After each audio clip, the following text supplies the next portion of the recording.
Well, good morning, everyone. I'm Brad Gallen. I am the president of the Board of Trustees of the New Haven Free Public Library. And on behalf of my colleague, Marie Greco, the chair of the Patrons Board, all the members of both our boards, and also particularly on behalf of the city librarian, Jim Wells, who unfortunately cannot be with us today, I want to welcome you to the first of what we hope will be many book lovers' luncheons in our city. The program today celebrates the publication of an amazing book, which I had the opportunity to look at a couple of months ago. It's called Breach of the Peace, Portraits of the 1961 Mississippi Freedom Riders. We selected this volume to inaugurate the Book Lovers Lunch series, not only because it's a fantastic book, but also because we thought that it would really help us to understand what it means to be engaged in society, in our city today.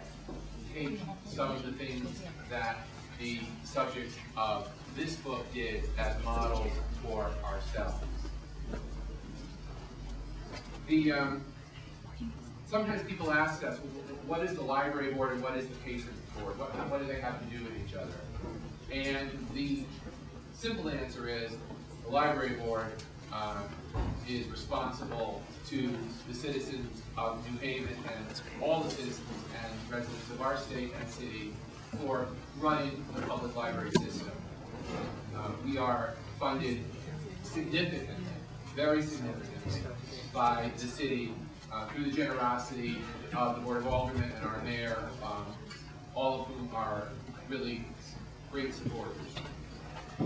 Nevertheless, there are some fiscal constraints that are imposed upon us in achieving what we want to achieve for library users and non-users who we want to turn into users. And that's where the Patrons Board comes in. And Maureen and her colleagues, several of whom are here today, have done an outstanding job in raising money for those projects and the enrichment of other projects which would not be possible without your support. The Book Lovers Luncheon series is part of our fundraising effort, as well as part of our civic engagement. And it's something which, under the leadership of Jim Wellborn, we have been able to move to a whole new level. And I did just want to recognize the person who is here today who was so instrumental in doing that, Mike Moran.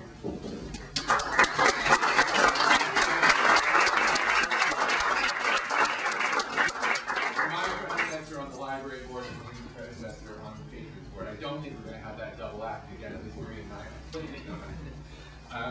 Really wonderful. I want to take a moment to thank some people who really are very important to this process.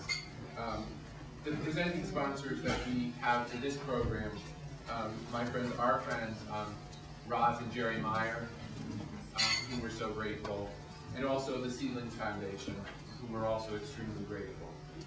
In addition, we've had tremendous support from New Alliance Bank and from Yale University. Both of those organizations are strong supporters of the library and its program, and as are, of course, Myers and Seedlings. So thank you all very, very much.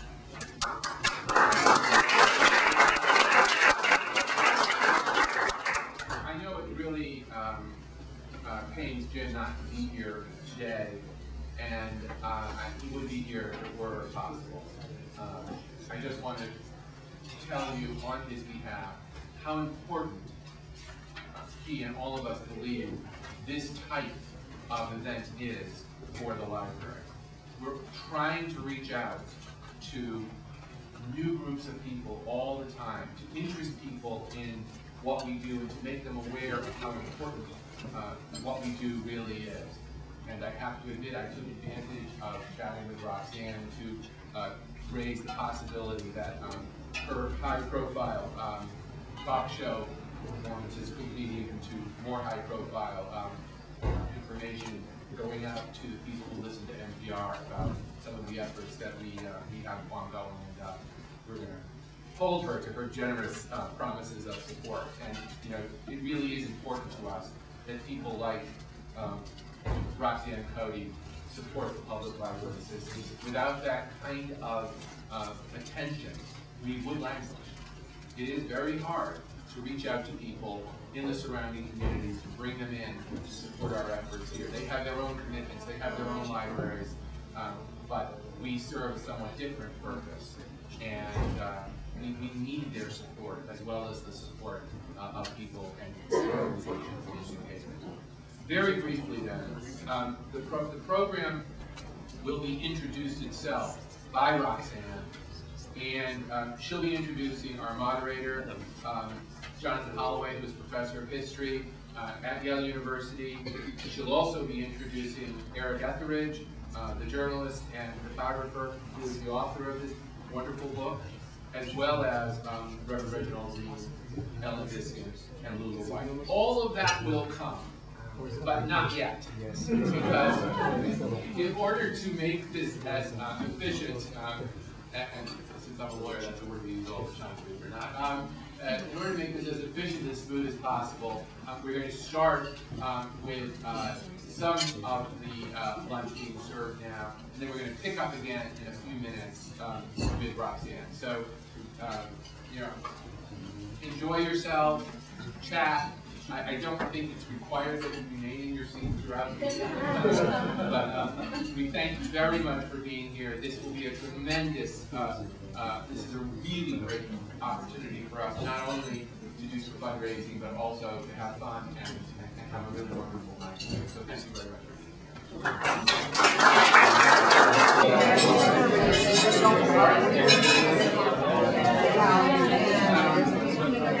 We're about to start the first portion of our program, and I wanted just to take a couple of minutes to tell you a few more things and make a few more announcements and a few more things. I want to start off by thanking Atlas Publishing and also Heidi Hamilton, who has been so involved. Is Heidi here? Yes. There she is. We really do appreciate their efforts, and they've just been tremendous with us. We really obviously couldn't have done this without them, but we really appreciate it.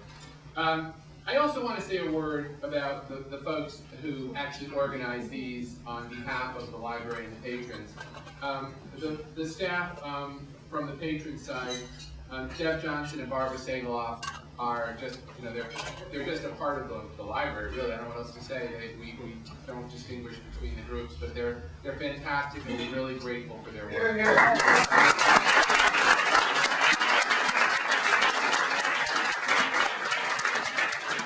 We also really appreciate the folks from the library staff, Kathy Hurley and Kate Cosgrove and Carol Brown. Their work is just phenomenally important to us. And again, thank you for all your work.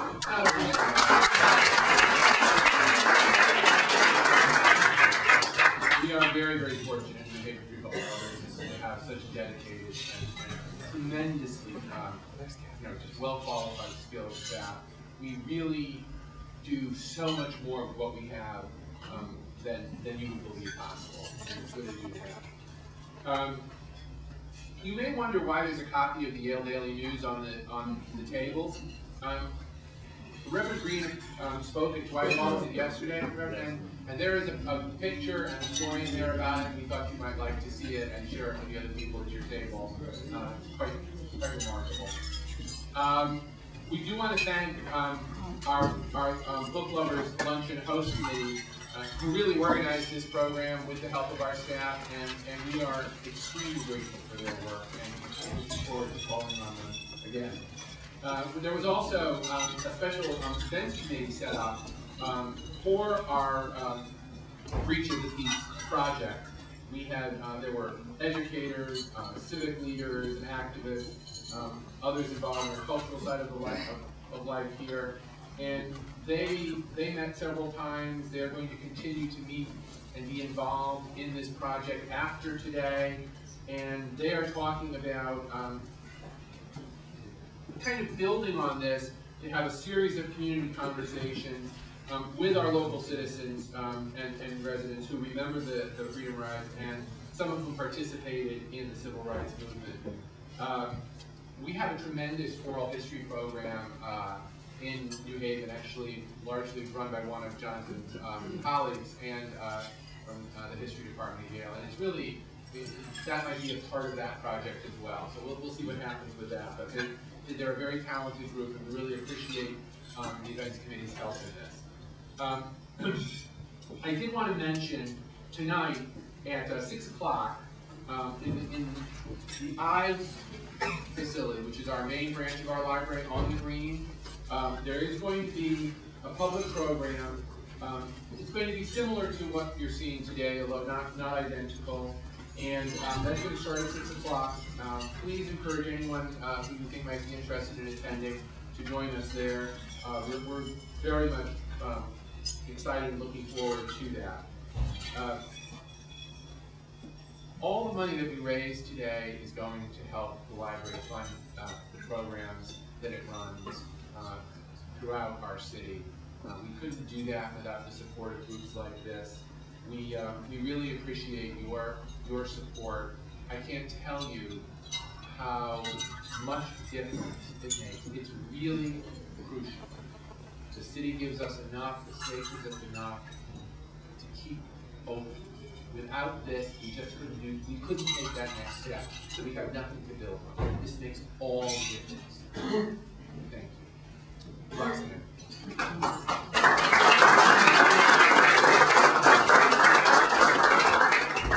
Thank you very much.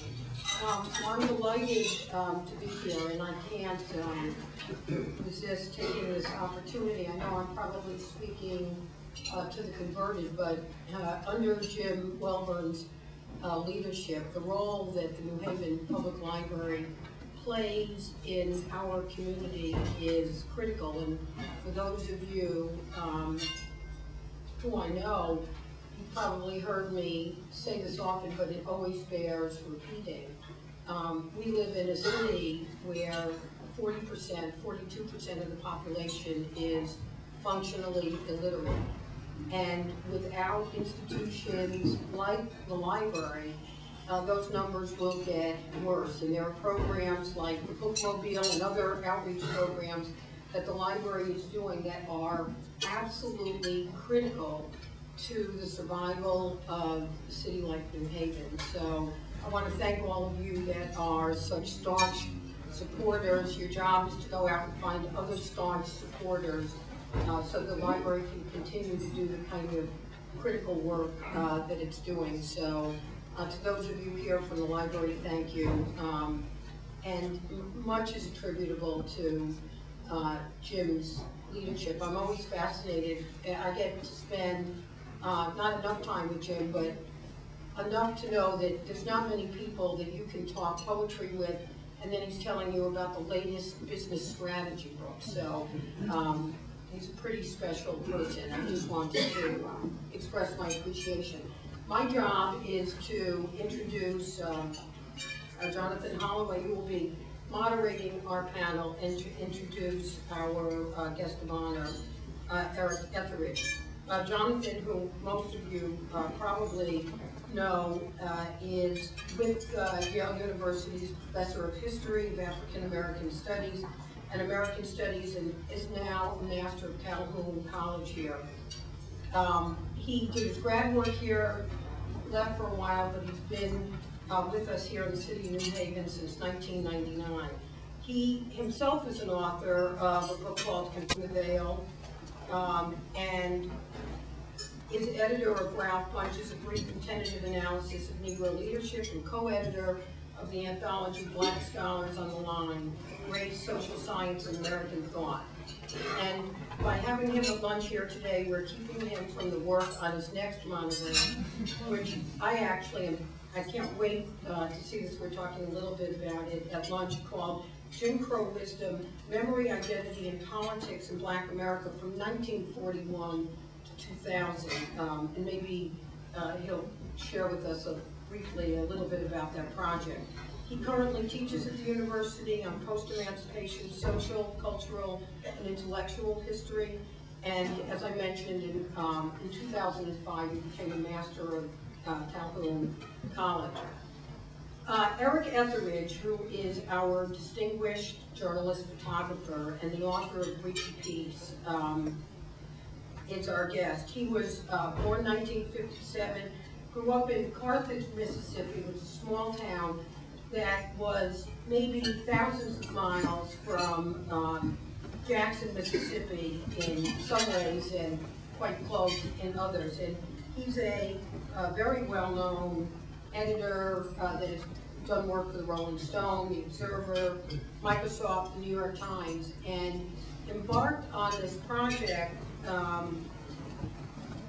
in a way, in asking Eric about, did he have a vision of what this could lead to, and he, in that self-deprecating way that I've become to appreciate, said he didn't have any really sense of where it would all go and does now. But what journalists like Eric Etheridge do with books and work like this is really changes the dialogue in ways that's like, you know, throwing a pebble into a stream and not really even ever understanding all the ripple effects that it has. And being able to do this work, and I'm trying to get Eric to now write a book for young people, we'll be reading, because there are not enough heroes that we hear about in ways that are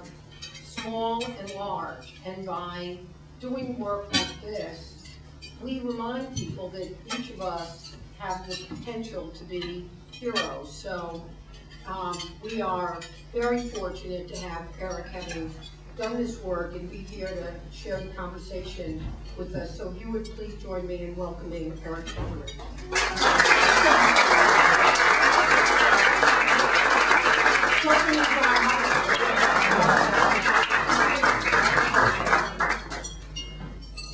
I'll take that applause for me. Done work on behalf of the New Haven Public Library with book sandwich in previous years. And these were books that had been picked for me for reasons that I hope are self-evident, and we can address this more during the moderated talk, if not. Let me get us rolling and get out of the way, actually, with brief comments. It is, of course, a pleasure to be here, and really, for a historian of the era that I work on and honor.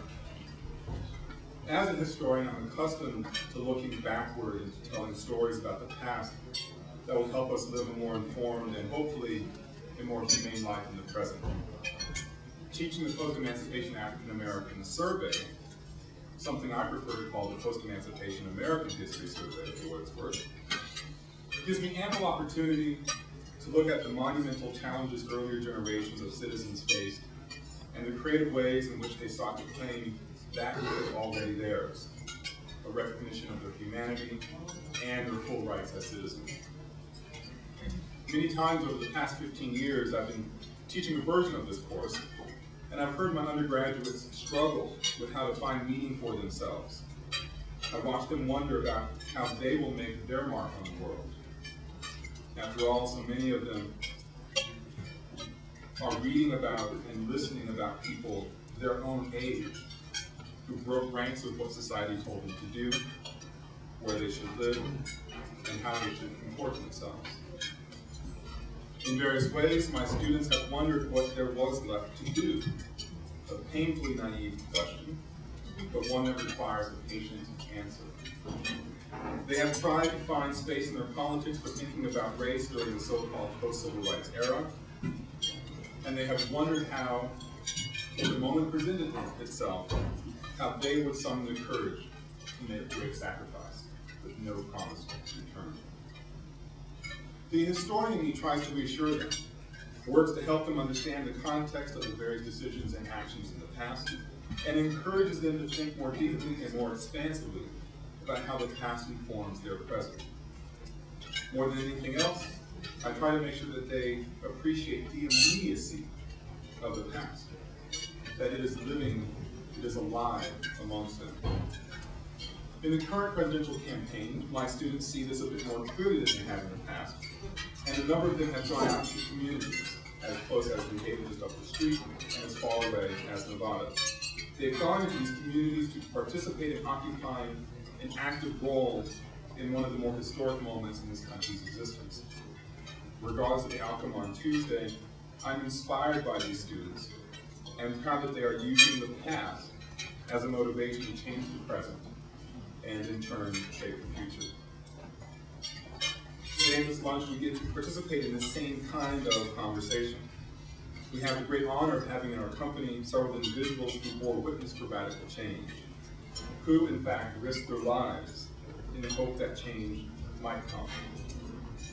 Before we hear from these heroes, Reginald Green, Ellen Ziskin, and Lula White, before we hear from them, I hope you will join me in welcoming the reason that the New Haven Public Library has gathered us here, to applaud Eric Etheridge for having the inspiration to bring this astonishing chapter in our nation's history back to life, and for doing it, if you will pardon me, in the most arresting way.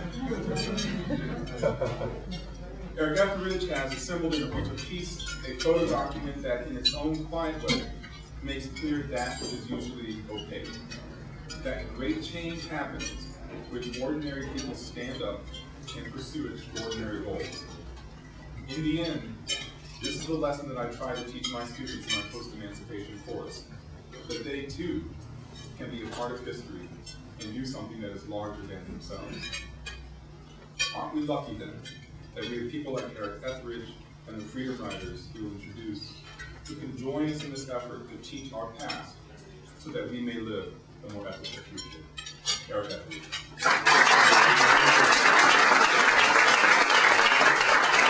Sorry, thank you.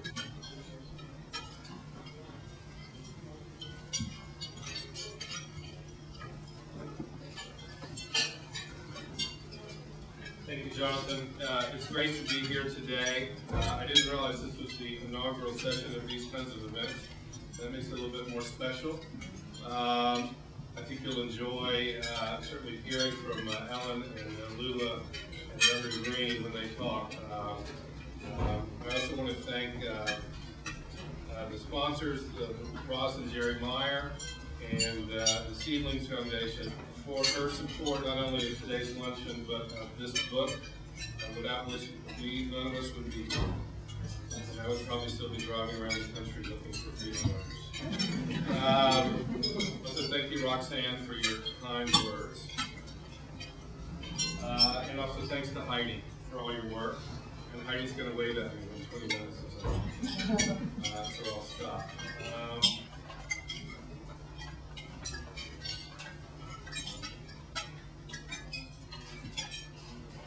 That's good. I'm just fighting a cold here, so bear with me.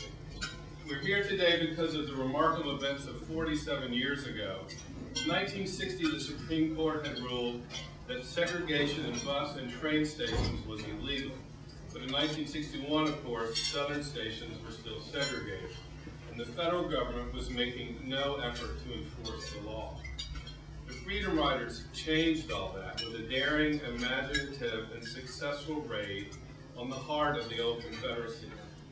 The Mississippi segment of the rides began on May 24th, 1961, when 27 riders in two groups arrived in Jackson on buses from Montgomery, Alabama. The last group of riders, 15 Episcopal priests, were arrested on September the 13th. In those 113 days, 328 people, blacks and whites, men and women, and a few teenage boys and girls, came from all parts of the country to put their lives on the line when the rights guaranteed by the Constitution still denied to so many. Arriving in Jackson by bus, train, and airplane, the riders desegregated stations by entering the wrong waiting room, sitting at the wrong lunch counter, using the wrong restroom. They were quickly arrested and convicted of breach of peace, a law that many southern cities had put on their books for just such occasions. Until they were arrested in Jackson, the riders' plan was to continue on to New Orleans, their original destination. But once arrested, they realized the opportunities that Mississippi had presented them. They adopted the strategy of jail, no bail. They refused to pay their fines or bail out, and instead they invited new riders to come to Jackson and fill the jails to overflowing. This was the Gandhian tactic of using the system against itself and forcing the nation and the federal government to confront and address segregation. The riders came wave after wave, and within 3 weeks, Jackson's jails were full. The Freedom Riders thereby earned themselves a 6-week stay in maximum security cells in Parchman, the state's infamous Delta prison force. After Parchman, though, came success. In September, the Interstate Commerce Commission, just a few days after that last batch of priests was arrested, issued new regulations mandating an end to segregation in bus and train stations. The riders were also successful in a larger goal, one more step toward ending the 300-year reign of terror that had been used to keep Black Americans in their place. And a very vivid demonstration that nonviolent direct action, which is what they were practicing, could be successful in the face of overwhelming violence, which is what, in fact, they faced 3 times in Alabama.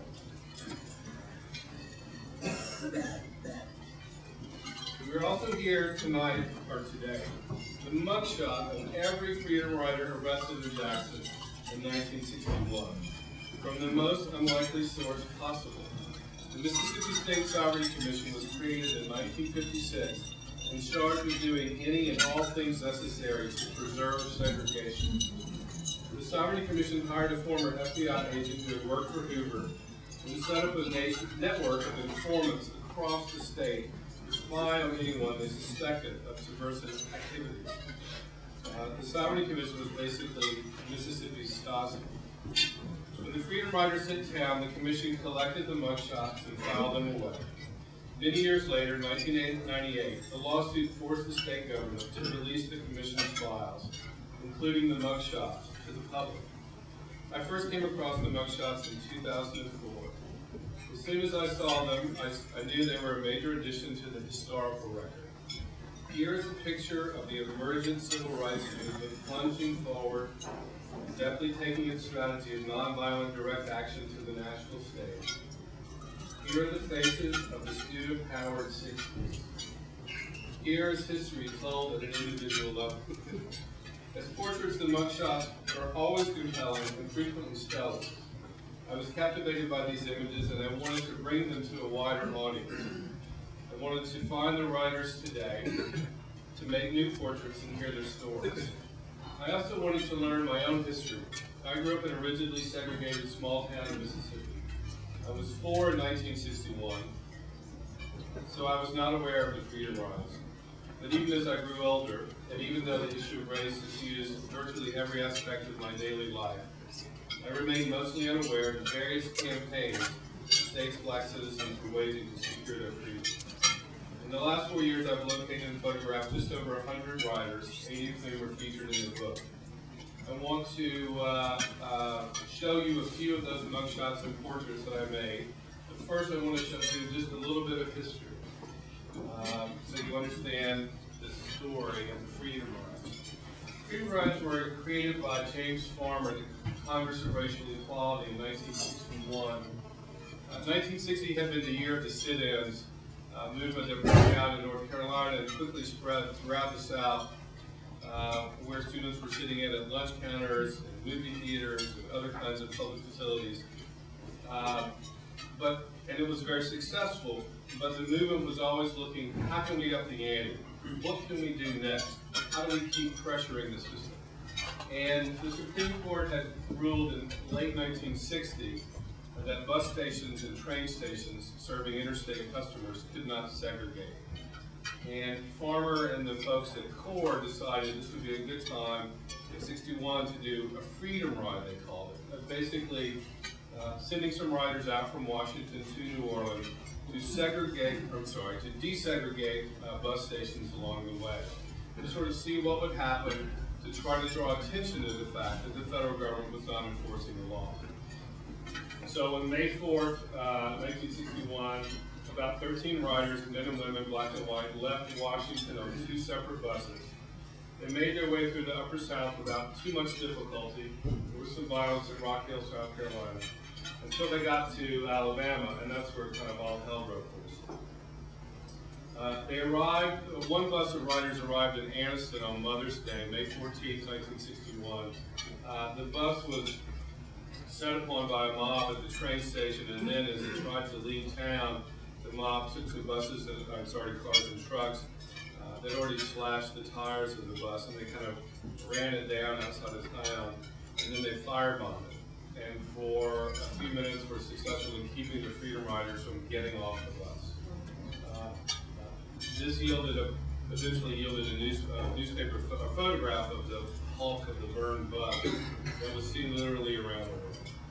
This is a big thing. Later that same day in Birmingham, the second bus of riders was attacked by a mob when they got off at the bus station. And later, Bull Connor, when asked, well, where were all the policemen when the Freedom Riders arrived? He said, well, they were at home celebrating Mother's Day with their mothers. At this point, the rides almost collapsed in the face of this sort of traumatic violence. And the riders from the civil rights, the movement, the student movement in Nashville was sort of crucial at this point in playing a big role in sort of sending in reinforcements to Birmingham and saying, we will not stop in the face of this violence. If we do, then we have proved that violence wins. So they sent in reinforcements, everybody kind of regathered. 6 days later, there was lots of stuff going on behind the scenes between the Governor Patterson of Alabama, the Kennedy Justice Department. 6 days later, the riders finally were able to get on a bus and leave Birmingham to head to Montgomery, which was their next stop. They had a police escort, helicopters, highway patrol, all the way from Birmingham to Montgomery. As soon as they hit the town line, though, the cops disappeared again. And once again, when they got off the bus, there was no one there but the mob. Now, today we know that all three of these attacks were basically coordinated between the state government and the Klan. We didn't know that at the time. This was yet another huge incident. You've all seen these photographs. John Lewis was hit upside the head with a wooden Coca-Cola crate. Members of the Bobby Kennedy staff were attacked. John Siegenthaler, who went on to become the publisher of the Tennessean for a number of years, was working for Kennedy, for Bobby Kennedy. He was hit upside the head with a pipe. Members of the media were also attacked. And here was another crisis for the Freedom Riders to overcome.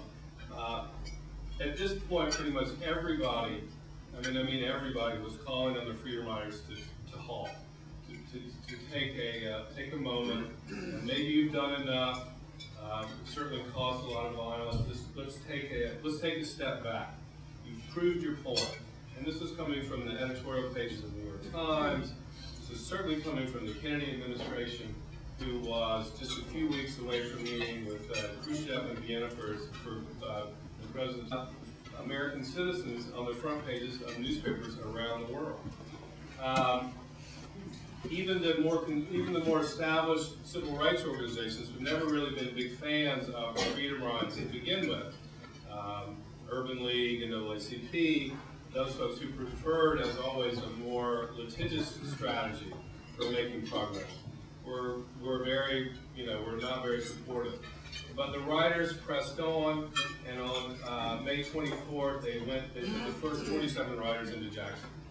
I'll try to do this really quickly so we can get to some of the riders. But basically, Bobby Kennedy cut a deal with the Mississippi officials into that. And they said, fine, we're going to arrest them. And then Bobby said, okay, that sounds good. So, I'm paraphrasing, taking a little license with it, but that's basically the story. So, when the riders got to Jackson, they had full escort again all the way from Montgomery to Jackson with National Guard, and we'll see some of those in a minute, and police and highway patrol.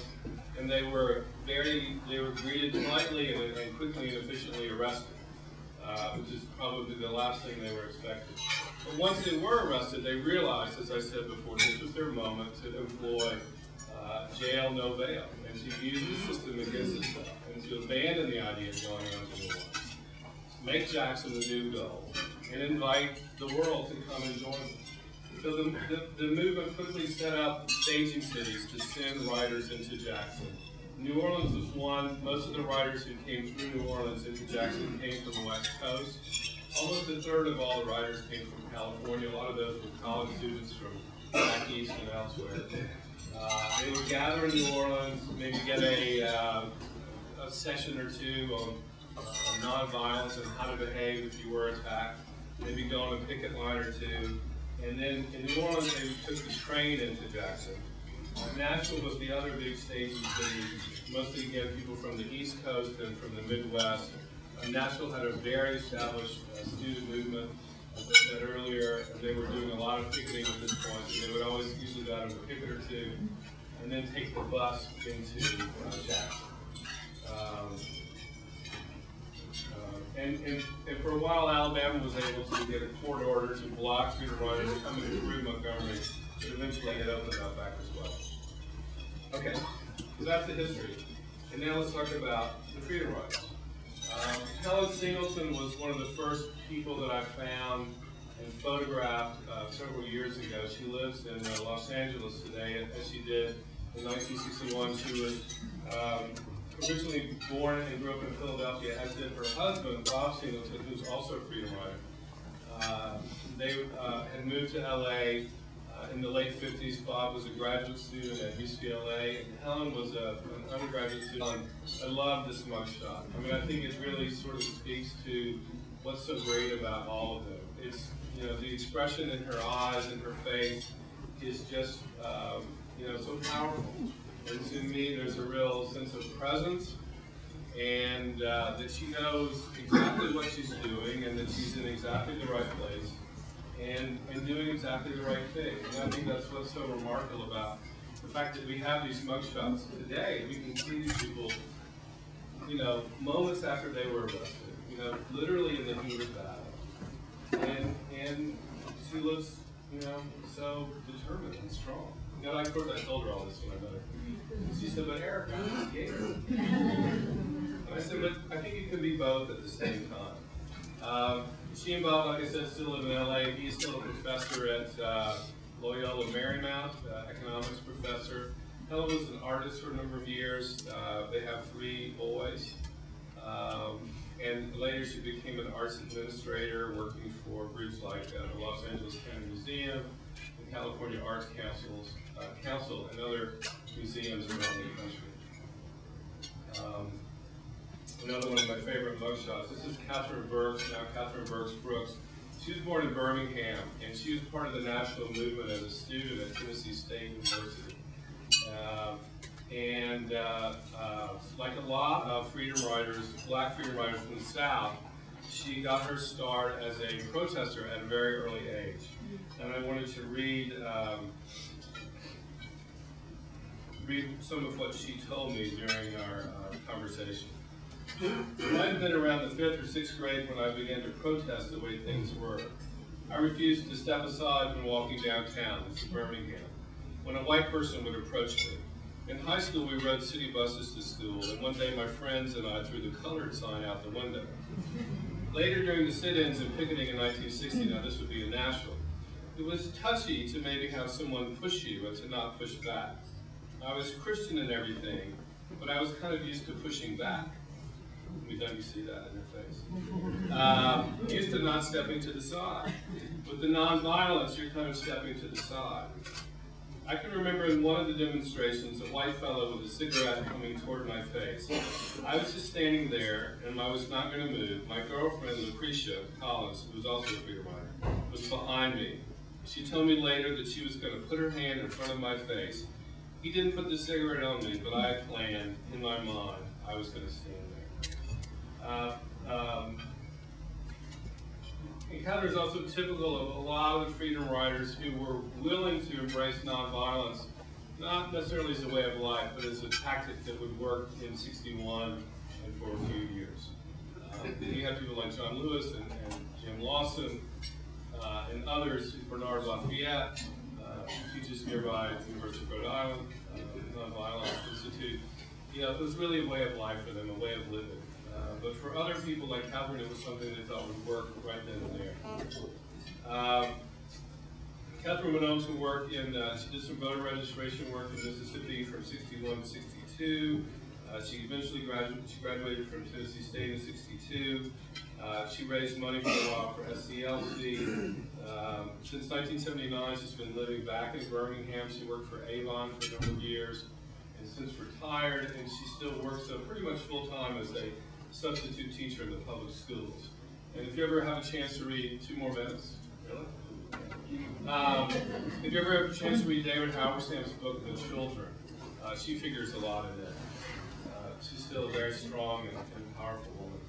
Very interesting. All right, we'll do, let's see if I can squeeze in 2 more. Heidi, let me get away with 2 more. Alex Weiss was born in Vienna in 1936, and he and his father and family, his mother and his sister escaped from Trieste in 1940, just before the war broke out. He was a student at San Francisco State in 61, but he'd already done a couple of years in the Navy, and this is what he told me when we talked. Once all this stuff started happening down south, I just couldn't believe it. One of the motivations for joining Corps and volunteering to go on the freedom rides was I did not want to be one of those good Germans who just looked the other way. I talked to my father. I said, I want to go.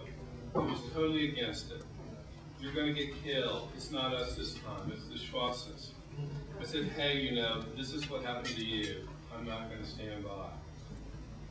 After the rides, Alex moved back to San Francisco. He worked very closely with the Corps for several years as the nonviolent the direct action chairman for the San Francisco Corps.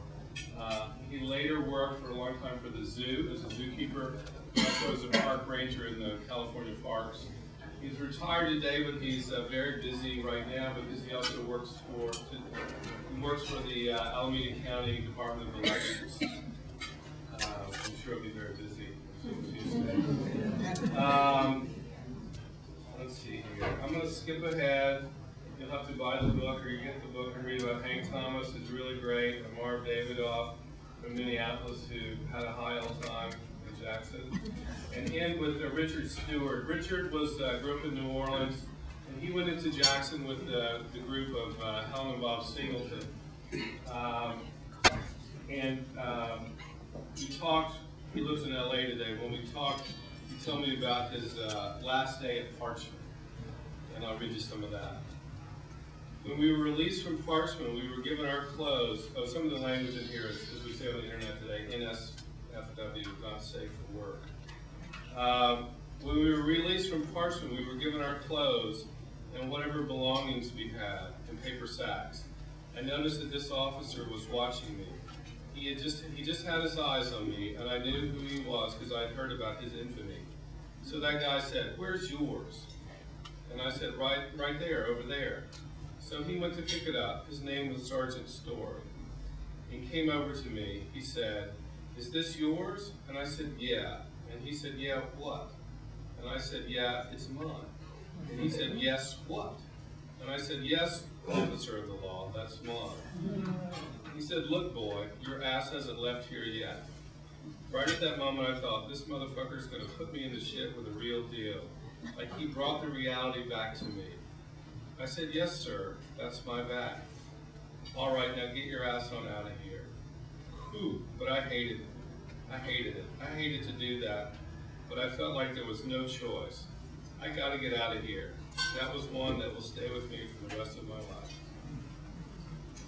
Richard moved to LA shortly after the Freedom Rides and worked as a public school teacher for his career. He's retired today and raises racing pigeons. Now, I'm going to go really fast. I'm going to show you, this is some archival news footage of the Freedom Riders arriving in Jackson. This is the second bus on May 24th. You'll see some of the National Guardsmen getting off the bus. They rode the bus all the way. And then in a minute we'll see a different group of riders getting arrested, and you'll hear a little bit of that. These are the riders flyers getting off. That's James Farmer right there, head of Core. This is John Lewis. You see his head is bandaged. See Catherine Brooks' friend, Lucretia Collins, also a Tennessee State University student. Hank Thomas, we didn't get to. You're under arrest. Get your name. And there they are, under arrest. Okay. Thank you.